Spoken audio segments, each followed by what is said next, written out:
Là,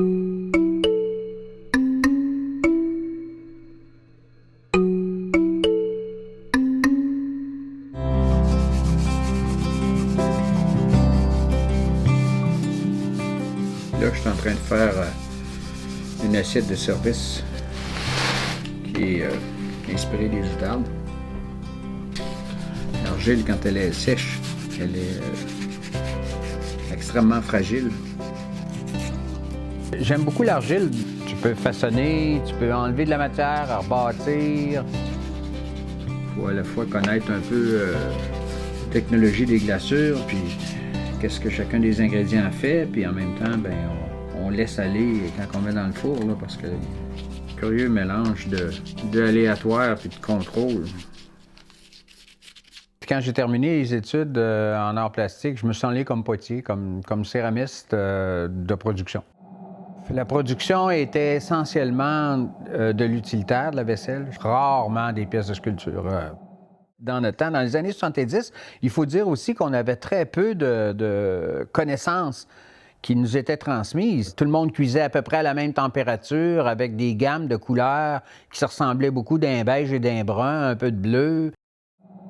À un moment donné, on était 14 potiers professionnels dans la petite nation ici. Puis plusieurs de nous autres avaient des employés. Puis à un moment donné, ça a tombé à 0.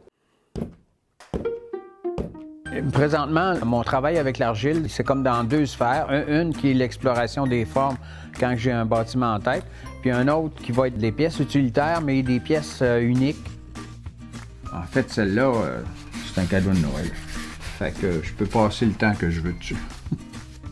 La notion de beauté, pour moi, est intéressante. D'être capable de manger dans de la vaisselle qui est belle, de vivre dans d'autres lieux, l'espace qui nous entoure, c'est pour moi une grande richesse qui probablement s'est transmis aussi aux enfants. T'sais. Mon père a souvent dit aussi à quel point la beauté est importante dans le quotidien, puis ça, je pense que ça m'a beaucoup influencée.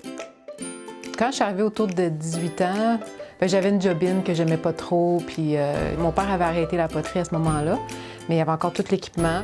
Je sais pas si tu te souviens, le 2e étage, c'est un entrepôt à bois. Il avait tout fallu qu'on descende dans la cave, qu'on renforce le plancher, qu'on mette une pancarte à 148.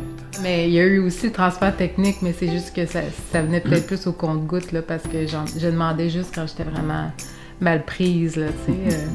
Je respectais sa façon d'être, mais des fois, tu la regardais faire et tu te disais, ben voyons, tu sais, là, mais là, je peux pas rien dire, tu sais. Durant, je dirais, les 10 ou 12 premières années de ma carrière, toutes les connaissances que j'avais au niveau de la poterie, ça venait de lui. Pendant longtemps, moi, je disais, elle a rien appris de moi, là. Oui, il m'a beaucoup appris, puis je dirais qu'aujourd'hui, on a beaucoup plus d'échanges que quand j'étais au début de l'âge adulte. Là, naturellement, elle a beaucoup d'acquis, là. Ça fait des années qu'elle en fait, là. Elle a son champ d'expertise à elle, là.